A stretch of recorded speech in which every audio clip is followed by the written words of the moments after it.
బంగ్లాదేశ్లో ఉద్రిక్తతలు చల్లారటం లేదు. దేశవ్యాప్తంగా రాజకీయ అస్థిరత నెలకొంది. ఓవైపు మోకల అల్లర్లు, మరోవైపు రాజకీయ నేతల ఆరోపణలతో బంగ్లాదేశ్ అట్టుడుకుతోంది. దేశంలోని మైనార్టీల భద్రత గాల్లోనే అనే విధంగా పరిస్థితులు ఏర్పడ్డాయి. భారత్తో బంగ్లాదేశ్ స్నేహం మాటల వరకేనా అనే ప్రశ్నలు తలెత్తుతున్నాయి. ఇంతకీ బంగ్లాదేశ్ రాజకీయాల్లో ఏం జరుగుతుంది? Let's watch.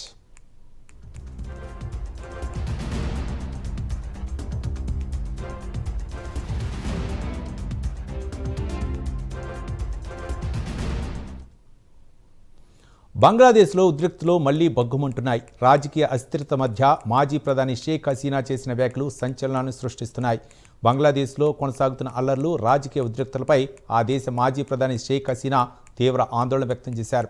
గత ఏడాది దేశంలో జరిగిన హింసాకాండలు, మారణహోమాన్ని అడ్డుకోవడానికే తాను దేశం విడిచి భారత్కు రావాల్సి వచ్చిందని స్పష్టం చేశారు.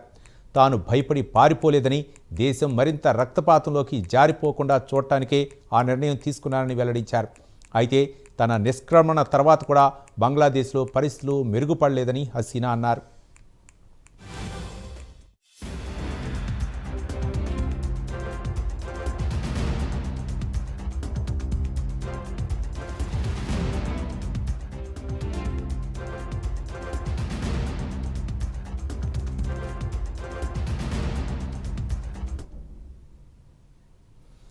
బంగ్లాదేశ్లోని ప్రస్తుత తాత్కాలిక ప్రభుత్వంపైన హసీనా తీవ్రస్థాయిలో విమర్శలు చేశారు.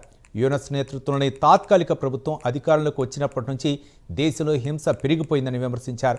ప్రభుత్వం బలహీనంగా మారిపోయిందని, చట్టాలు అమలు కాకపోవడం వల్ల అల్లరిమోకలకు ధైర్యం పెరిగిందని ఆరోపించారు. దేశంలో పాలన సరిగా లేకపోతే అంతర్జాతీయంగా బంగ్లాదేశ్ పరువు దెబ్బతింటుందని హెచ్చరించారు. మైనార్టీ యువకుడు దీపు చంద్రదాస్ను దారుణంగా కొట్టి చంపిన ఘటనపైన హసీనా తీవ్ర దిగ్భ్రాంతి వ్యక్తం చేశారు. ఈ ఒక్క సంఘటనతోనే మైనార్టీల భద్రతను కాపాడటంలో యూనస్ నేతృత్వంలోని తాత్కాలిక ప్రభుత్వం పూర్తిగా విఫలమైందని విమర్శించారు. యూనస్ ప్రభుత్వం ఉద్దేశపూర్వకంగానే భారత్కు వ్యతిరేకంగా చర్యలు తీసుకుంటోందని హసీనా ఆరోపించారు. బయటికి మాత్రం భారత్తో స్నేహం కావాలంటూ బోటకపు మాటలు మాట్లాడుతోందని మండిపడ్డారు.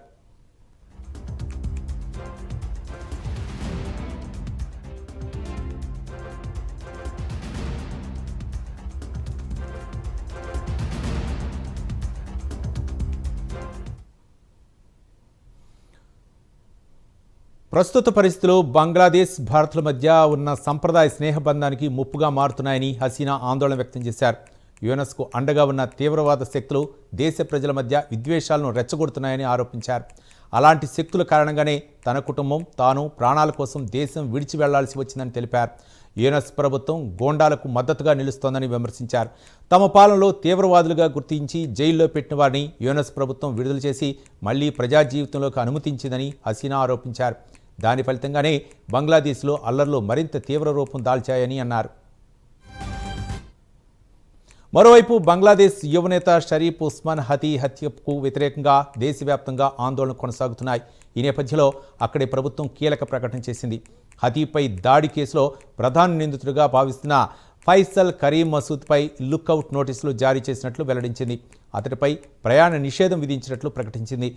ప్రస్తుతం మసూద్ బంగ్లాదేశ్లోనే ఉన్నాడని, అరెస్టు తప్పించుకునేందుకు తరచూ తన స్థానాలను మారుస్తున్నాడని భద్రతా సంస్థలు తెలిపాయి.